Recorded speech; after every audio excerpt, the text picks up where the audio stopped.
बचा नहीं भूली, आप अलग से तैयारी कर जितना बोला जाए उतना कम है। लेकिन जैसे कि सना ने भी कहा, वही है। सबसे पहली बार मैंने इनको देखा था जब हम लोग बहुत गए हुए थे रिहर्सल के लिए। देखा तो पहले भी होगा, लेकिन वहाँ पे नोट नहीं लिया था तभी देखा मैंने। जब ये मुशायरा की एंकरिंग कर रहे थे उस टाइम। वहाँ पे कुछ ऐसा हुआ कि मुझे देख के ऐसा लगा कि बहुत गुस्से वाले हैं। मतलब इनको कुछ कहा जाए, बोला जाए, पता नहीं कैसे रिएक्ट करेंगे। कभी सोचा भी नहीं था कि दोस्ती हो जाएगी इनसे, और इतना जाना है, इतना वक्त गुजरा है साथ में, लेकिन अब भी ऐसा लगता है कि काफ़ी कुछ नहीं जानती।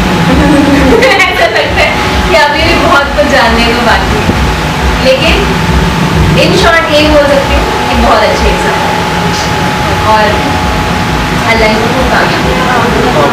और एक बहुत अच्छी चीज़ ये है कि अपने वालिदैन का ख्याल इन्हें बहुत रहता है, अपने घर वालों का ख्याल रहता है, उनकी इज्जत का ख्याल रहता है। ये बहुत प्लस पॉइंट है। अल्लाह को काम ये मैंने सुनी और घर के करीब कर दी। ठीक ही बात। आप लोग आगे